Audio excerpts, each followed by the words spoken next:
안녕하세요. 좋은 책과 함께하는 시간, 북과의 부킹타임, 부킹의 윤꾼입니다. 네, 오늘은 채널 전쟁이라는 책에 대해서 진행을 해보겠습니다. 이 온라이프 시대, 부의 미래는 어디에서 결정되는가라는 이 서브타이틀을 달고 있는데요. 지금 세계 마케팅계가 그야말로 좀 정신이 없죠. 이 변화의 속도도 빠르고 기술의 진보라던가 여러 네트워킹의 이합 집산도 도저히 소비자가 따라갈 수 없을 지경입니다. 아마존으로부터 촉발된 이 미국의 이커머스의 시장의 변화가 이미 한국에도 많은 영향을 미쳤고요. 그에 대해서 이제 한국의 유통업체들도 많은 이 변신과 변화를 모색하고 있는 상황입니다. 온라인과 오프라인의 경계가 무너지는 이 유통의 온라이프 시대. 이 각각의 기반을 둔 여러 기업들은 현재 시장의 지각 변동에 나름의 방법으로 대처하고 있고요. 새로운 부의 기회를 잡기 위해서 서로 간에 이 채널을 넘나드는 유통 전쟁을 벌이고 있습니다. 우리에게 이미 친숙한 기업들인데요. 우버, 아마존, 그리고 한국의 쿠팡, 위메프, 그리고 이베이, 그리고 SSG, 기타 등등 이 여러 기업들은 이 서로 간의 채널 시프트를 통해서 기하급수적으로 성장하고 있고요. 이를 이해하고 활용하는 이 기업만이 앞으로의 이 부의 물결에 올라탈 수 있다는 것을 여실히 알고 있습니다. 이 거대한 시장과 이 빠르게 변하는 세상 앞에서 만약에 좀 머뭇거리면 한순간에 좀 쓰러질 수도 있다는 것을 너무나 잘 알고 있어요. 이러한 유통의 변화에 관심이 있는 분이라면 이 책이 많은 참고가 되리라고 생각을 합니다. 지금 가장 필요한 것은 이 기업들 그리고 내부의 온라인과 오프라인 그 인재들이 현재 벌어지고 있는 이런 유통의 이 변화에 위기감을 느끼고 함께 그 해결책을 공유하는 것. 이 책 안에는 이를 도와줄 사례와 그 프레임워크들이 많이 내재되어 있다고 말씀드릴 수 있겠습니다.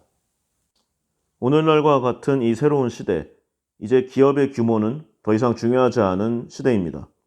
기업들이 인공지능, 가상현실, 빅데이터 등 이 최첨단 기술을 활용하는 한편 오프라인 매장을 늘리고 배송 방식을 바꾸면서 어떻게 하든 고객을 한 명이라도 더 끌어오기 위해 애쓰고 있는 지금 어떻게 온 오프라인 경계를 무너뜨리고 채널을 안전하고 확실하게 이동하느냐가 이 유통의 관건이라고 할 수 있겠습니다. 이 책 채널 전쟁은 그 일본 최고의 디지털 마케팅 전문가라고 불리우는 이 오쿠타니 다카시 씨 그리고 유통과 제조업계 기업들의 혁신을 도왔던 이와이 다쿠마 씨가 세계 최고 기업들의 전략을 통해서 좀 선출하고 뽑아낸 이 유통 채널 혁신의 상당 부분을 이야기하고 있습니다. 이 새롭게 떠오른 소비자들, 밀레니얼 세대를 넘어선 이 Z세대의 등장, 그리고 마케팅 전략을 그들에게 맞춰 새롭게 다시 재설계해야 한다는 사실을 이제 가감없이 보여주고 있죠. 이들이 제품을 구매할 때 주목하는 것은 제품의 성능과 디자인, 가격이 아닌 새로운 경험을 줄 수 있느냐의 여부, 이것이 가장 중요함을 여러 대목에서 설파하고 있습니다. 이 책은 세계 선두에 있는 기업들이 이 고객과 연결되기 위해 펼치는 채널 시프트 전략에 대해 이야기하고 있는데요. 이제 저자가 한때 몸담았던 기업이기도 한 이 무인양품, 이 얘기가 생각보다 길어요. 근데 이제 제가 이 무인양품에 대해서 큰 관심이 없기 때문에 이거를 좀 뺄 건데요. 왜냐하면 아마존이 하고 있는 내용에 응용 정도로 생각되기 때문에 일본에 관한 자세한 설명은 좀 생략하려고 합니다. 근데 이제 무인양품의 뜻을 좀 궁금해하시는 분들이 있어서 무인양품의 무인은 이제 도장이 없다, 즉 브랜드가 없다는 내용이죠. 양품은 좋은 품질, 그러니까 메이커에 기대지 않은 우수한 품질을 생산하고 제조하고 판매한다. 그런 내용으로 이해하시면 되겠습니다. 참고로 이제 옴니 채널에 대해서 많이 나오고 있는데요. 이 온라인과 오프라인을 연계해서 이 상품을 판매하는 방식을 말하고 있죠. 예를 들면은 이제 2016년도 정도에 이제 월마트가 이 Z.com을 인수했는데요. 개별 배송에 드는 이 간선적 비용을 줄여서 고객에게 할인을 제공하는 그런 방식으로 성장한 기업입니다. 이 월마트는 이 해당 비즈니스 모델을 이 자사 유통망에 적용해서 당시에 아무도 건들 수 없었던 아마존과 1대1로 경쟁을 하기 시작할 정도였죠. 이 국내의 경우에는 이 더욱 발전된 형태의 옴니채널이 안착을 할 수 있을 것으로 좀 예상이 되는데요. 이 최근에 그 주요 유통업체들은 이 옴니채널을 구축함과 동시에 배송 서비스까지 함께 제공하는 그런 구조를 좀 고민하고 있는 것으로 알려져 있습니다. 그러니까 지금 또 배송을 안 하는 기업은 없지만 이제 일반적으로 뭐 아웃소싱을 준다던가 아니면은 그냥 예전에 있었던 뭐 특정한 업체를 뭐 인수한다거나 이런 방식이 더 이상 통하지 않는다는 거죠. 아예 기초부터 모든 것을 뜯어 고친 새로운 유통망의 확립이 생존을 판가름하는 그런 기준이 될 거라는 뭐 그런 이야기입니다. 이런 구조가 한국에서 재설계되는 것이 가능한 이유가 일단 우리나라가 국토가 넓지 않잖아요. 게다가 대부분이 이제 광역시권 이상에 좀 몰려 있고, 그러니까 이제 물류가 상대적으로 이 망을 짜는 게 수월하다는 거죠. 또한 이 라이더 배송 서비스가 워낙 발달해 있기 때문에 간선과 지선을 연결하는 이 유통의 사통팔달이 가능하다는 그런 부분입니다. 이 유통의 혁신이라고 하면 이제 뭐 워낙 많은 책들이 나와 있어요. 그래서 뭐 최첨단 기술을 이용하고 온라인 오프라인의 뭐 경계를 넘나드는 방법들, 그리고 기업들, 그다음에 일반적인 마케팅 내용의 이제 신유통 부분, 뭐 세포 마켓, 이런 내용들은 사실 다른 책이나 이런 뭐 방송 매체 등에서 뭐 워낙 많이 했잖아요. 그래서 이런 부분은 책에도 많이 나와 있지만 좀 제 나름으로 생략을 하고 우리나라에 관련된, 그러니까 이 책에는 아무래도 일본 업체하고 미국 업체가 나와 있으니까 우리나라에서 좀 유명한, 우리가 항상 쓰고 있는 그런 사례들을 좀 많이 좀 예로 들고요. 관련된 문제점을 좀 생각해 보도록 하겠습니다. 이 책에서도 사실상 절반 이상 그 내용을 할애하고 있는 이 유통계의 거인 아마존. 이 아마존 퍼스트가 워낙 유명하잖아요. 사실 오늘날의 이 유통 분야에서는 아마존을 빼고는 이야기할 수가 없는 것도 사실입니다. 경쟁사에게 아마존은 아주 무자비하고 좀 두려운 존재죠. 하지만 고객들에게는 수월하고 점점 더 없어서는 안 될 존재가 되어가고 있습니다. 아마존은 이 수백만 가지의 상품과 더불어서 유례없이 신속한 배송으로 이 구매자들의 좀 이상을 만족시켰는데요. 근데 이게 좀 시장에 불과했죠. 브랜드가 점점 성장하고 질적인 면이 좀 확대되니까요. 이 힘과 신뢰를 이용해서 완전히 새로운 산업으로 그 가지를 넓혀가고 있습니다. 아마존이 어떤 분야에 관심을 가지고 있다, 이런 루머만 돌아도 해당 분야의 기업들의 주가가 추풍낙엽이 되고 있는 것이 현실입니다.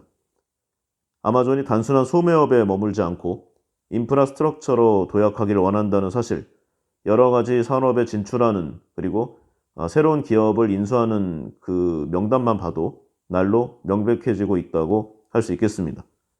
클라우드 컴퓨팅, 전기구도, 광고업, 그리고 금융 서비스의 중요성이 높아지면서 아마존 판매 수익의 대부분이 이제 상품이 아니라 서비스 부문에서 나타나게 될 것이라는 것도 많은 이들의 예측입니다.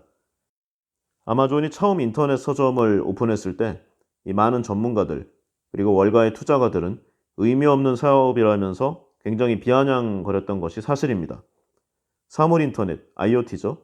이런 분야가 좀 많은 사람들에게 인터넷이 연결되는 손목시계 정도로 인식되고 있는 현실. 이것이 이제 아마존을 만나면서 굉장히 그 화랑도 그리고 사용도가 촉발됐는데요. 이 IoT를 사업에 적용함으로써 아마존은 세계 비즈니스계의 왕자로 등극하게 됩니다. 제프 베조스의 강력한 리더십, 그리고 고객에 집착하는 아마존식의 사업 전략은 인공지능과 머신러닝, 클라우드와 알고리즘 등 다양한 방식의 차세대 기술과 접목되면서 누구도 이뤄내지 못했던 오늘날의 거대한 성공을 일궈내게 됐습니다. 아마존의 사업 영역은 이제 거의 모든 유형의 온라인 비즈니스에 걸쳐 있는데요. 관련 기업 중 세계에서 가장 큰 영향력을 미치고 있습니다. 각각의 유관 분야가 대부분 다 전 세계 최고 랭킹이에요. 이 글로벌 광고 대행사들은 아마존을 세계에서 가장 높은 브랜드 가치를 가진 리테일 브랜드로 평가를 했는데요. 미국에서는 이 유통업의 종말이라는 말이 돌 정도로 아마존의 이 새로운 사업 방식, 그리고 산업에 대한 접근법에 밀려나는 이 전통적 유통업계의 위기감이 갈수록 고조되고 있습니다. 이 아마존은 이 유통 사업에서만 400억 달러, 재작년 기준인데요. 이 매출이 늘었는데 이는 오프라인 매출로 환산을 해보면은 약 8,000개 이상의 매출이라고 합니다. 아마존의 이 급진적 성장은 사실 우리 모두의 일과 관련이 될 수 있는 게 사실입니다. 아마존의 비즈니스를 살펴보면은요, 이미 엔터테인먼트, 식료, 출판, 광고, 클라우드와 인공지능, 뭐 기타 여러 영역으로 뻗쳐 있고, 심지어 우주 산업에서조차 지구상의 모든 사람에게 혜택을 줄 수 있는 그런 사업 방식을 고민하고 있습니다. 이 블루 오리진이죠. 여기서는 이 아마존의 성장 비결과 전략을 좀 보고 있는데요. 하나의 현상이 된 이 세계 속의 아마존을 좀 더 살펴보는 그런 방향을 좀 책의 전개로 살펴보고 있습니다. 그런데 이게 뭐 저만의 생각일 수는 있는데요. 약간의 문제점이 좀 있는 것 같아요. 이 책은 이제 아마존의 여러 가지 사업, 그리고 신상품, 신개발품 중에 아마존 대시로부터 이야기를 풀어나가고 있는데 이게 좀 문제가 있습니다. 이 책에서 이 유통세계를 뒤바꿔 놓을 수단으로 소개한 아마존 대시, 그러니까 이제 뭐 냉장고에 붙여 놓으면 그 안에 그 저장되어 있는 냉장고 안의 물건들, 그게 만약에 떨어졌다, 그러면 그것만 누르면은 자동으로 집 앞으로 배송이 되는 거죠. 그리고 뭐 예로 들기는 조금 지저분하지만 화장실에 붙여 놓으면 휴지가 떨어졌을 때 이 버튼만 누르면 자동으로 또 휴지가 배송되어 오는, 그리고 아기 기저귀가 떨어지면 또 마찬가지로 그것만 누르면 되는, 그러니까 한 가지 버튼에 이제 한 가지 제품만 입력을 해 놓는 겁니다. 그러면은 아주 편하죠. 이제는 모바일을 뒤적거릴 것도 없이 버튼 클릭으로 그 물건들이 집 앞으로 자동 배송되는 그런 상품입니다. 굉장히 발매 때 획기적이었던 그런 제품이었죠. 그런데 이렇게 세계 유통세계를 뒤바꿔 놓을 수단으로 소개하고 있는 아마존 대시, 2019년 3월에 이 아마존은 간단한 쇼핑 도구로 관심을 모았던 아마존 대시를 단종했습니다. 그런데 이 책의 한국 출판일은 2019년 5월, 6월 정도죠.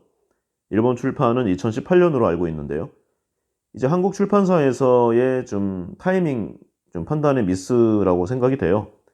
이 한 부분만 가지고 뭐 이야기할 수는 없겠지만 이 책을 발매한 이 출판사 담당자, 이런 좀 역량에 다소 의문을 품기에는 충분한 사실이 아닌가 하는 생각을 해봅니다.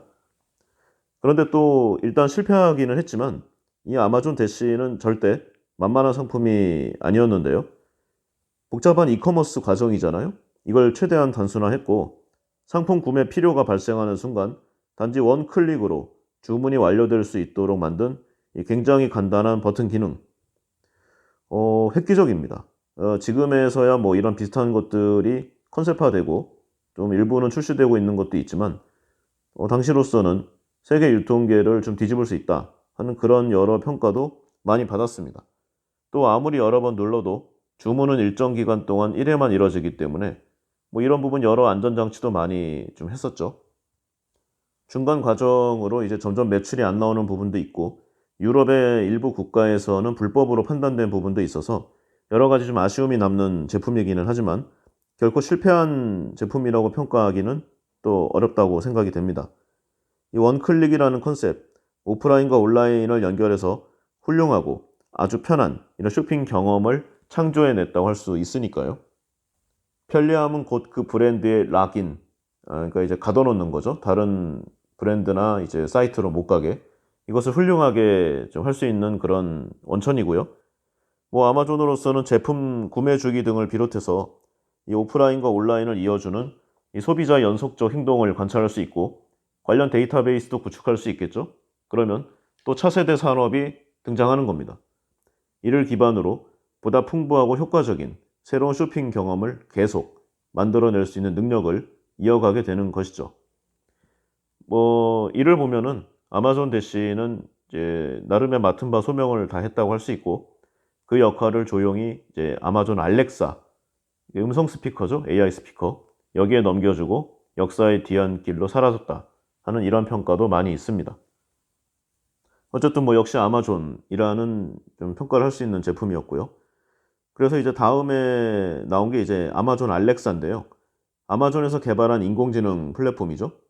알렉사는 이제 아마존 에코에 처음 사용이 되었는데 사용자는 이 아마존 에코를 이용해서 알렉사와 의사소통을 할 수가 있습니다. 알렉사는 이때 음악 재생, 알람 설정, 날씨, 교통, 기타 여러 정보를 제공해주고 기능들을 어시스트를 하죠.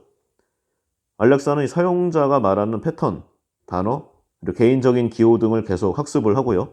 이를 잘 받아들여서 보다 더 차별화되고 미래에 좀 예측적인 내용들을 우리 소비자, 사람들에게 서포트를 하는 그런 장치입니다. 아마존이 알렉사에 대한 소프트웨어 정보를 공개했고 이러한 정보들을 이용해서 여러 기업에서 가전제품과 자동차 등에 도입을 했습니다. 우리가 요즘 흔히 보는 인공지능 스피커 다 여기서 기반이 됐다고 할 수 있는 것이죠. 이러한 서비스는 계속 발전을 해서 결국 아마존 고에 이르게 되는데요. 그러니까 쉽게 얘기해서 무인 유통점, 그러니까 점원이 없는 편의점, 점원이 없는 마트 이렇게 생각하시면 되겠습니다. 이 수백 개의 인공지능 AI 카메라 센서를 통해서 매장 내 고객이 어떤 상품을 샀는지 실시간으로 좀 체크하고 계산할 수 있는 그런 곳이죠. 이 영상 정보를 자동으로 판독해서 결제가 이루어지는 Just Workout 기능, 그러니까 계산 과정 없이 바로 나간다는 그런 내용인데요. 이 아마존 고 매장 수를 2021, 2년 이후로는 3,000개에서 5,000개까지 늘린다는 그런 목표를 갖고 있습니다. 이 아마존 고는 이 단순한 유통점이 아니라 빅데이터와 인공지능 기술의 총화라고 할 수 있는데요. 이 아마존 가입자는 이 앱을 다운로드 받은 뒤에 출입문 QR코드를 스캔하는 것만으로 자유로이 이 출입을 할 수 있는 시스템입니다. 이 현재 한국의 편의점 업계에서도 시범을 넘어 일부 매장에서 시행되고 있는데요. 이마트24를 비롯해서 CU의 바이셀프, GS25의 스마트 GS25 이런 등 무인 편의점들이 성업 중입니다. 이 편의점 종업원만 사라지고 있는 것도 아닌데요. 버거킹과 맥도날드 등의 이 일부 패스트푸드 업체, 매장에 키오스크를 도입해서 아르바이트생을 최소화하고 있습니다. 이 서울의 일부 중심 지역에서는 종업원이 없는 무인 카페까지 생길 정도인데요. 기술의 진보와 더불어 사람을 만나고 싶지 않은 언택트 문화에서 비롯된 것이라 분석되고 있습니다. 이 언택트란 이 불필요한 대면 소통이나 사람과의 접촉을 줄이고 홀로 행동하고 싶은 생활 방식, 최근 유통업계의 소비 트렌드로 급부상하고 있습니다. 한마디로 내가 알아서 할 테니 간섭하지 말라는 거죠. 인간관계에서 오는 스트레스, 대면 접촉을 꺼리는 이런 관태기, 이 관계의 권태기라는 말이라고 하네요. 이것을 느끼는 사람들이 현대사회에서 많이 늘어나니까 나타나게 된 현상의 일종이라고 설명되고 있습니다. 그런데 이제 문제점도 있어요. 일단 많이 개선되고 있긴 한데 아직까지는 베타 서비스에 가까우니까요. 같은 물건이 여러 번 결제되는 현상이 일어난다고 합니다. 또 아무리 자동화된다고 해도 아직까지는 좀 직원과 상담해야 되는 부분들도 있잖아요. 여기에 어려움이 좀 크고 또 CCTV 각도에 따라서 아무리 막으려고 해도 사각지대가 발생한다는, 그러니까 절도 범죄에 노출되기가 쉽다는 그런 좀 약점이 있고요. 또 훔쳐가지는 않아도 매장 내에서 취식을 한 다음에 다시 그 자리에 놓고 가는 것. 한마디로 갖고 나가지만 않으면 된다는 그런 이런 쪽에 좀 아쉬움도 있습니다. 또 남의 카드로 입장할 수도 있고요. 구입 방지에 좀 어려움도 있고 좀 이런 부분이 있죠. 또 이런 거죠. 미성년자가 성인의 이제 아이디 카드나 신분증을 갖고 와서 담배나 술을 사간다는 이런 부분에서 좀 어려움이 있다는 겁니다. 모바일 및 실시간 정보와의 계속 연결과 이 시스템 개선을 통해서 기술적인 어려움이라든가 이런 신원 확인 등의 문제는 점점 해결되고 있는 것이 사실입니다. 하지만 이 점점 소비자에게 일종의 좀 무임 노동을 강요하는 거잖아요. 원래는 사업자가 해줘야 되는 거를. 이렇게 좀 비용을 떠넘기는 이런 유통의 신트렌드가 저도 소비자인데 달갑지 않은 것만은 사실입니다. 자, 그리고 아마존 프레시가 있습니다. 우리나라의 새벽 배송을 연상하면 이해가 쉬운데요. 근데 미국은 좀 상황이 다릅니다. 일단 국토가 굉장히 넓잖아요. 그래서 신선식품 배달 사업을 하기가 상당히 어렵습니다. 최근에 아마존은 이 분야에서 더욱 공격적으로 나오고 있는데요. 이 프라임 회원에게 좀 매월 일정 좀 수준의 별도 비용을 부과하던 이것을 이제 거의 무료화한 거죠. 이제 프라임 멤버십에 포함을 시키는 건데요. 뭐 기존의 아마존 프레시 가입자는 바로 적용이 되고요. 기타로도 아주 약간의 허들만 넘으면은 거의 무료에 가까운 서비스를 제공하고 있습니다. 오늘 날짜를 기준으로 미국 내 2,000개 이상의 도시에 이 아마존 프라임 회원은 2시간 이내에 아마존 프레시와 더불어 아마존이 인수한 홀푸즈에서도 신선식품을 포함한 스낵과 생활용품을 무료로 배달받을 수 있게 된 것입니다. 이러한 정책의 변화는 월마트와 타겟, 이런 좀 전통 오프라인 소매 기업과의 경쟁을 강화하려는 움직임인데요. 월마트가 먼저 좀 시작을 했어요. 그 작년과 올해에 계속 좀 일정의 좀 연간 회원비로 배달 자체를 무료로 해주는 서비스를 시작을 했거든요. 그러니까 이제 아마존도 이제 같이 맞불을 놓는 거죠. 미국의 식료품 시장은 이 거대한 규모와 더불어서 아직 오프라인 매장에서 신선한 식품을 구매하기 원하는 이 소비자 비율이 높기 때문에 아마존이 장래 반드시 가져오고 싶어하는, 그리고 반드시 가져와야 할 시장임에 분명합니다. 아마존은 지금까지 인간의 생활에 필요한 이 의식주, 여기에서 그리고 주, 이 부분은 장악을 했습니다. 아마존은 이미 미국 최대의 의류 패션 리테일러이기도 하고요. 알렉사와 에코스피커의 집안 침투로 이 분야는 해결을 했는데, 이제 이 부분은 좀 어려웠다는 그런 내용이죠. 이번 정책의 변화로 과연 온라인 식료품 시장을 장악할 수 있을지, 아마존에 맞서서 오프라인 소매점들은 어떠한 대응을 할지 매우 궁금해지는 상황임에 분명합니다. 잠깐 얘기했지만 이 산업 분야에 관해서는 한국도 아주 일가견이 있다고 할 수 있는데요. 치열한 경쟁과 실적 부진에 이 이중고에 시달리고 있는 이 국내 유통 기업들, 마주한 주요 화두 중에 하나가 새벽 배송입니다. 이 과거의 대형 마트 같은 이 오프라인 유통 채널의 전유물이었잖아요, 이 신선식품이. 근데 이제 온라인으로 주문해서 아침 식사 이전에 받는 이 새벽 배송 트렌드, 몇 년 사이에 급속도로 우리 사회에 확산이 되었습니다. 유통업계에 따르면 국내 새벽 배송 시장 규모는 2015년 100억 원 정도에서 시작을 해서 2018년 기준으로는 4천억 원까지 3년 만에 약 40배 급증한 것으로 추산되고 있습니다. 마켓컬리가 이 분야의 시장 개척자로 꼽히는데요. 스타트업 컬리가 2015년부터 운영 중인 마켓컬리, 밤 11시 이전에 신선식품을 주문하면 다음날 아침 7시까지 배송해주는 샛별 배송으로 기존에 없던 새벽 배송 시장을 유행시켰습니다. 이 당일 수확한 채소나 과일, 이 육류와 수산물 등을 이 모바일 애플리케이션으로 주문을 받아서 영업소를 통해 이튿날 새벽 배송하는 시스템인데요. 2015년에 전체 9만 건 정도였던 마켓컬리의 새벽 배송 주문량은 이제는 하루 평균 5만 건 가까이로 늘어났습니다. 엄청난 수준이죠. 사정이 이렇게 급박하게 돌아가니까 다른 기업들도 뒤처지면 죽는다는 심정으로 이 새벽 배송 시장에 줄줄이 가세하고 있습니다. GS 리테일의 온라인 쇼핑몰 GS 프레시, 그리고 GS 홈쇼핑의 온라인 쇼핑몰 GS 샵이 각각 새벽 배송에 뛰어들었고요. 롯데그룹도 롯데슈퍼가 주축이 돼서 이 분야의 사업을 진행하고 있습니다.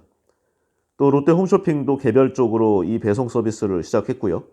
신세계 역시 온라인 쇼핑몰 ssc.com을 통해 새벽 배송 사업을 진행 중입니다. 또한 대규모 적자에도 과감한 투자를 통해서 항상 화제를 몰고 다니죠. 쿠팡, 새벽 배송 개념의 로켓 프레시 서비스에 나서고 있습니다. 신선식품의 유통 주도권을 조금씩 내줄 위기에 처한 오프라인의 유통 채널도 새벽 배송에 계속 도전 중인데요. 현대백화점은 당일 오후 4시 전에 주문하면 다음날 오전 7시까지 배송해주는 새벽 식탁, 백화점 업계 최초로 도입을 완료했습니다. 롯데마트 역시 한술 더 떠서요. 오후 8시까지 주문하면 당일 자정까지 배송해주는 야간 배송 서비스를 시작해서 운영하고 있습니다. 근데 약간 좀 힘들다고 하긴 하네요. 여러 업체들이 지금 비명을 지르고 있는 상황인데, 물론 이 업체들끼리의 경쟁이 세지면 소비자에게는 좋은 일이겠죠. 기업의 경쟁이 격화되면 격화될수록 소비자는 웃을 일이 많아지는 그런 것은 분명합니다. 그러나 이제 선점 효과를 못 누리는 이 후발주자들은 물론이고 시장 점유율 35% 이상을 확보한 이 마켓컬리마저 이 수익성 악화로 고심 중인 게 이 문제의 핵심입니다. 마켓컬리도 2018년에 영업 손실이 거의 400억 원에 육박한 것으로 알려졌는데요. 2015년에 6배로 늘어난 셈이죠. 새벽 배송은 이 포장비와 운반비가 일반 배송보다 많이 들어서 수익성을 도모하기가 쉽지 않습니다. 기본적으로 좀 상하기가 쉬운 식품들이잖아요. 그러니까 이제 스티로폼이라던가 아이스팩 이렇게 좀 고비용 포장재를 투입해야 하고요. 또 늦은 밤 진행되는 업무 특성상 인건비도 이 주간 타임보다 1.5배에서 많으면 2배까지 드는 것도 사실입니다. 또 직매입부터 냉장과 냉동 보관까지 새벽 배송을 위한 물류 인프라를 구축하는 데 드는 초기 투자비, 이게 또 엄청나다고 합니다. 이런 어려움 때문에 이 새벽 배송 서비스 지역은 아직까지 대부분 좀 수도권에 국한되어 있는 것도 사실이고요. 서비스 차별화가 쉽지 않다면서 다각도로 또 다른 생존 전략을 모색해야 하는 것이 아닌가 하는 그런 좀 업계의 의견도 많이 나오고 있다고 합니다. 그래서 기존에 이 배송 인프라가 미리 깔려 있는 유통 공룡이 결국에는 장악하게 되리라는 이 시나리오도 상당한 설득력을 가지고 있는 게 사실이죠. 이 정도로 해서 이제 배송 서비스 부분은 좀 대략 살펴봤고요. 다음으로는 차량 공유 서비스 부분을 한번 좀 보려고 합니다. 일단 이 분야의 선구자죠. 우버. 아마 우버 다 아실 거예요. 이 우버는 이제 2009년도에 미국 캘리포니아에서 차량 공유 업체로 처음 설립이 되었습니다. 이제는 너무 다 유명하니까요. 기본적인 서비스는 이 자사 소속의 차량이나 우버에 등록된 이 개인 차량을 승객과 중개를 해주는 그런 서비스죠. 승객이 요금을 지불하면 회사에서 이의 일부를 수수료로 가져가는 이런 형식으로 운영이 됩니다. 이는 곧 기존에 등록된 택시뿐만 아니라 일반인도 이 우버에 자신의 승용차를 등록해서 민간 택시로 활용할 수 있다는 그런 말이죠. 우버는 일반인들도 택시기사가 될 수 있는 일명 좀 무면허 택시를 허용하는 플랫폼이기 때문에 세계 곳곳에서 이것이 불법이냐 합법이냐를 놓고 수많은 공판을 벌여왔던 것이 사실입니다. 많은 나라에서 불법 판정을 받았지만 우버가 허용되는 국가에서는 이 모빌리티 사업을 장악하며 사업을 키워가고 있는 것도 현실입니다. 우버는 2019년 뉴욕 증권거래소에 상장을 하였고요. 시가총액이 당시보다는 좀 많이 빠졌어요. 우버에 대한 여러 비판과 비난 요소도 있고 사업의 불투명성 그리고 각국의 택시 운전사들의 아주 격렬한 저항 이러한 것들에 좀 직면을 해서 처음에 기대보다는 좀 많이 빠졌습니다. 그래도 아직까지는 우버는 우버다라는 의견이 좀 대세적인 것도 분명합니다. 또 우버는 이 자율주행 자동차 기술 개발에 있어서도 이 구글이나 테슬라와 더불어서 엄청난 업계의 탑티어 선구자이고요. 자율주행차가 앞으로 보편화될 경우에는 이 자율주행차를 바탕으로 모빌리티 사업, 배달 사업 등 다양한 사업에 뛰어들면서 몸집을 더욱 키울 것으로 예상됩니다. 우리나라에서는 2014년 이 우버가 한국에 처음 출시되었는데요. 당연히 이 기존의 택시 업계들의 엄청난 반발에 직면을 했습니다. 이게 그 택시 업계가 이야기하는 내용이긴 한데 운송사업자가 아닌 우버가 운송사업을 펼치고 있으니까 불법이다. 이런 논리죠. 근데 이제 우버는 자신들은 단순히 공유경제의 서비스 사업자일 뿐이라는 논리를 펼쳤습니다. 이게 사실 법적으로는 맞는데 국민정서법이라던가 또 택시 업계에 연결된 사람들이 많으니까 잘 안 통했어요. 결국 서울시는 우버를 불법으로 규정을 했고 우버는 이 스마트 도시 추세와 매우 동떨어지는 대응이라면서 강력 반발했습니다. 이후 서울시는 이 우버 단속을 위해서 우버 파파라치 제도를 도입해서 승객이 우버 운전자를 신고할 경우 상당한 수준의 포상금을 지급하는 아주 강수까지 두게 됩니다. 그러자 이 우버 모든 서비스를 무료화하는 이제 국가와 한판 붙자는 거죠. 이런 초강수를 두었고 이 우버 이용자가 최대 30회 그리고 이제 한번 탈 때마다 최대 3만 원까지의 거리를 무료로 이용할 수 있는 서비스를 계속 지원을 했습니다. 우리나라 법령에 보면은 여객 자동차 운수 사업법에 비영업용 차량의 영리행위를 금지하는 조항이 좀 있는데요. 한마디로 돈을 받지 않으면 합법이라는 논리로 이 부분을 피해간다는 뭐 그런 부분이죠. 그런데 뭐 기업이 이렇게 퍼주기로 해가지고 얼마나 버티겠어요. 결국 우버는 오래 버티지 못하고 백기를 들게 됩니다. 우버는 결국 많은 논란 끝에 한국에서 사업을 잠정적으로 중단을 했는데요. 우버가 한국에서 이렇게 자리를 비운 사이 이 사태를 지켜보고 있던 다른 한국의 또 다른 기업들은 아까의 그 여객 자동차 운수 사업법 81조의 예외 조항을 기반으로 해서 새로운 모빌리티를 제공하게 됩니다. 바로 카풀 서비스인데요. 이 81조에는 자가용 자동차의 유상 운송 등의 허가 조건을 다루고 있는데 출퇴근 시간에 이 승용 자동차를 함께 타는 경우는 운송 사업자가 아니라도 할 수 있다. 이렇게 명시를 하고 있습니다. 그래서 많은 한국의 기업들이 카풀 서비스를 출시하기 시작을 했었죠. 우버도 갑자기 살짝 돌아와서 우버 쉐어 서비스를 출시하게 됩니다. 그리고 이제 한국에서도 뭐 플러스라던가 뭐 티티카카 등의 카풀 스타트업들이 이 분야에서 많은 사업을 벌였었죠. 그런데 이제 또 규정에 또 규제를 받습니다. 그 카카오가 럭시를 인수해서 카풀 서비스를 출시했던 것도 뭐 더불어서요. 이 앞서의 모든 서비스 결과적으로 잘 안 됐고요. 택시 기사의 분신 사건, 뭐 이런 좀 극단적인 사건까지 벌어지면서 결국 기존 택시 업계와 카풀 서비스의 정면 충돌. 아직까지는 좀 택시 업계가 많이 위인데 어쨌든 계속되고 있는 상황이죠.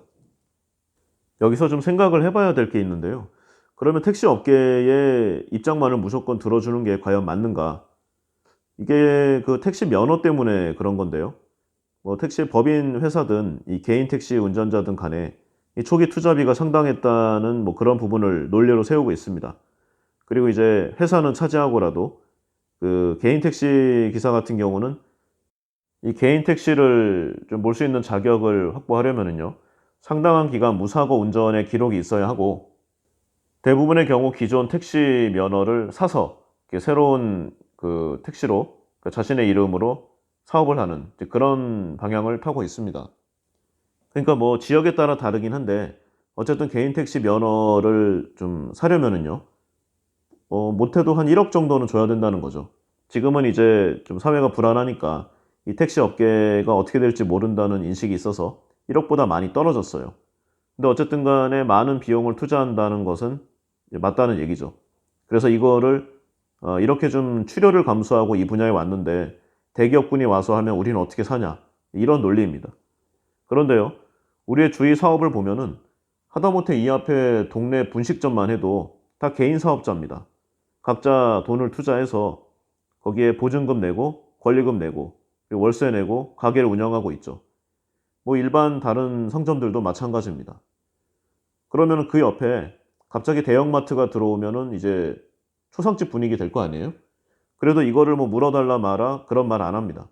그러니까 오로지 이 택시 업계에서만 이런 말을 하고 있는데 굉장히 기득권적인 이 사람들이 뭐 큰 권한이 있는 건 아니니까 기득권이라고 하기는 뭐하지만 한마디로 뭐 살려달라 내 돈 내놔라 이런 주장입니다. 이게 굉장히 좀 비법적인 요소예요. 그래서 원래는 이런 소위 말해 땡깡인데 이걸 원래 들어주면 안 돼요. 그런데 이제 굉장히 조직화가 잘 돼 있다는 게 문제가 좀 있고요. 그 택시 노조의 영향력이 상당히 셉니다. 기본적으로 택시 사업에 종사하는 사람만 40만 명 가까이 되고 그들이 부양하는 가족까지 다 치면은 선거에서 표가 100만 표 정도가 나온다는 그런 결과치를 도출해낼 수가 있습니다. 정치를 하는 정치인들의 입장에서는 절대로 무시할 수가 없는 일이죠. 게다가 이제 택시 사업의 특성상 한 지역에 좀 몰려있는 경향이 큽니다. 그러니까 뭐 강서구라던가 뭐 저쪽에 중랑구 이런 식으로 서울 외곽 지역에 좀 많이 있는데 여기에 해당 지역에 걸려있는 국회의원들은 이 사람들의 비위를 건드리면은 당선이 뭐 어림도 없는 일이죠. 그러니까 이런 이익 집단의 이런 말이 통용이 된 뭐 그런 것이라고 할 수 있겠습니다.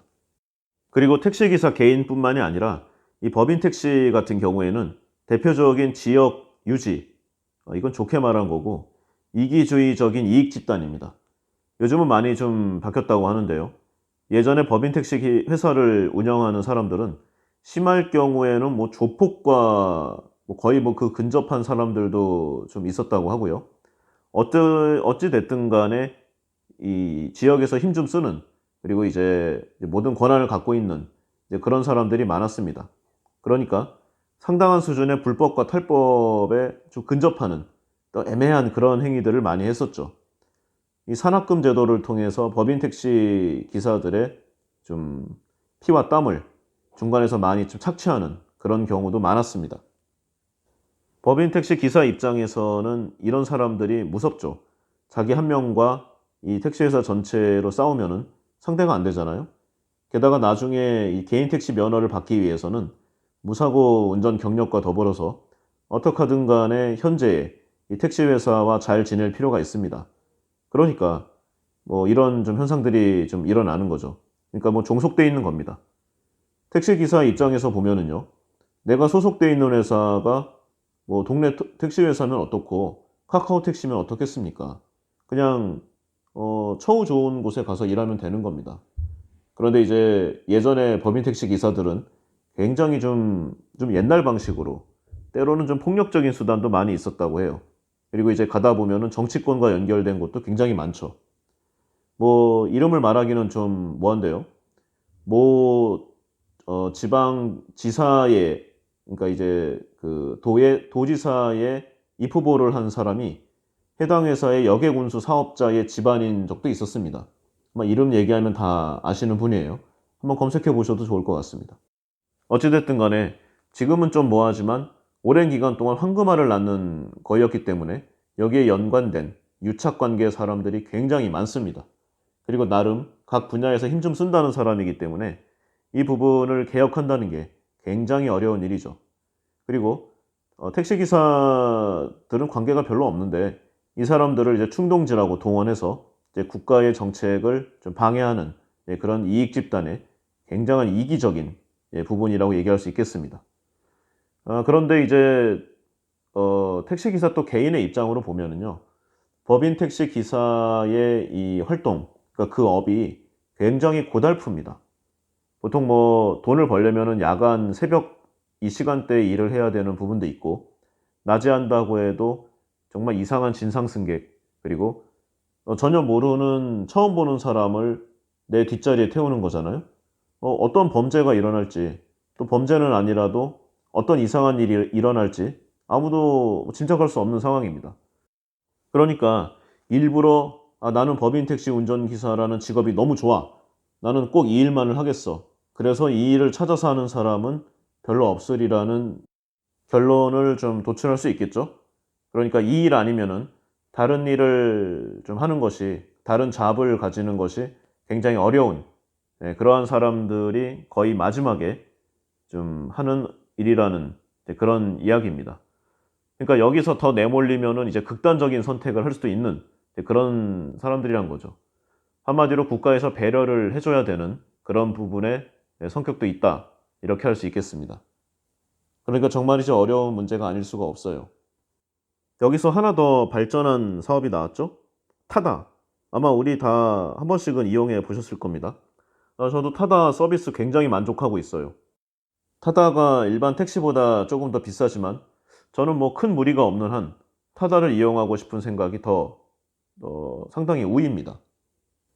그런데 현재 기준으로 보면은요, 이제 검찰과 택시업계에서는 이 불법 콜택시라고 타다를 기소한 상황입니다. 여러 판결에서도 타다에게 불리한 결과들이 도출되고 있고요. 창업자가 유명하죠? 이 포털 서비스 다음의 창업자이자 이 소카의 대표 이재용 씨가 이 스타트업 VCNC를 인수해서 이 타다를 내놓은 것이 그 시초입니다. 그 구체적인 내용을 좀 살펴보면은 사용하는 사람에게는 택시와 유사하지만 타다는 이제 렌터카의 입장을 갖고 있죠. 그래서 이제 차만 빌릴 수 없는 렌터카입니다. 카쉐어링 서비스처럼 이 타다 앱에서 출발지와 도착지를 선택해서 호출하는 그 방식을 좀 사용하고 있죠. 운행 후에 이제 미리 등록된 카드에 자동으로 요금이 청구되기 때문에 카드가 반드시 좀 등록되어 있어야 하는 그런 부분이 있습니다. 이 카쉐어링과의 차이는 이 차량을 빌릴 때 운전기사가 딸려온다는 것, 그리고 이를 위해서 대여 가능 차량이 카니발 11인승으로 고정된다는 점 등이 있습니다. 근데 이거는 뭐 기술적인 내용이고 소비자가 이용할 때는 뭐 큰 차이가 없죠. 뭐 법적 공방을 얘기하면은 뭐 너무 얘기가 길어지고요. 어쨌든 간에 그 타다가 말하는 합법적인 서비스의 그런 원론, 현재의 법 체계라든가 정치권에서는 통용되지 않고 있는 게 사실입니다. 이렇게 타다가 여러 난관에 빠져 있는 사이에 이 타다가 얘기했던 합법적인 서비스의 이상적 형태, 카카오가 자리를 좀 차지했습니다. 카카오는 이 타다처럼 직접 택시 사업에 진출을 했지만 택시 업계에서 이걸 가지고 뭐라고 하는 곳은 뭐 거의 없죠. 이 타다는 여객운수사업법 개정안이 이 정부 규제이자 혁신 사업을 저지하는 법안이라고 좀 말을 하지만 정부에서는 이 카카오의 예를 들면서 현행법 체계하에서도 얼마든지 새로운 신세대 모빌리티 혁신 사업이 가능하다고 반박하고 있는 상황입니다. 그러니까 뭐 여러 가지 복잡한 내용들을 얘기하고 있지만 타다 너희가 사업을 계속 하고 싶으면은 기존 택시 회사의 면허를 사라. 왜냐하면 이 면허 때문에 좀 여러 가지 문제가 있으니까요. 그럼 해결되지 않냐 하는 그런 논리인 것입니다. 국토부에 발표한 대로 영업을 하기 위해서는 운행 차량 1000대에 대해서 기여금 월 4억 원, 그러니까 한 대당 한 달에 40만 원 내라는 거죠. 아니면 면허 하나당 7천만 원 매입을 하라는 겁니다. 그러니까 한 700억 정도 필요하겠네요. 1000대 운영하면은. 이 외에도 카니발 구입비가 한 대당 3천만 원만 잡아도 약 300억 원. 그러니까 한 1000억 원 정도 가량을 투자해야지 이 사업을 시작할 수 있다는 겁니다. 아니 현찰 1000억이면은 뭐하러 이 카쉐어링 사업을 하겠습니까? IT 회사나 제조업체를 차리겠죠. 1000억이 현찰로 있으면은요. 1조짜리 회사도 만들 수가 있습니다. 하여간 어려운 문제가 아닐 수가 없습니다. 타다의 이 서비스를 막는다면은 이제 기존에 약간 좀 어려운 상황에 처해 있는 사람들의 생활을 당장은 좀 개선시킬 수 있을 거예요. 개선이라고 보기에는 그냥 현상 유지라는 게 더 맞겠지만, 근데 만약에 이게 막힌다면은 앞으로 누가 새로운 산업에 피를 흘리고 뛰어들어서 이 차세대 산업을 육성을 하겠습니까? 가뜩이나 한국의 성장 동력이 더욱 떨어지고 있는 이 시기에 이 뉴 산업을 이런 식으로 박해를 한다면은 저 같아도 떠날 것 같아요.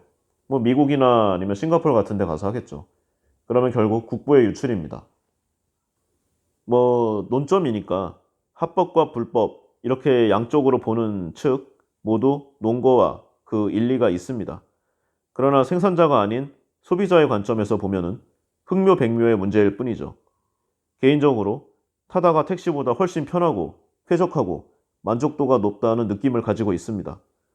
택시업계는 자꾸 손해를 보전하라고 하는데 아까도 얘기했듯이 전통시장 근처에 대형마트가 생겼다고 대형마트 또는 국가는 상인들에게 보상하라. 뭐 그 내용과 다를 거 없지 않습니까? 또 특정 제품을 생산하는 제조업자가 해당 부문에 대기업이 진출했다고 물어내라. 아, 이거와 뭐가 다르다는 거죠? 저는 좀 이기주의의 발로라고 밖에 보이지 않아요.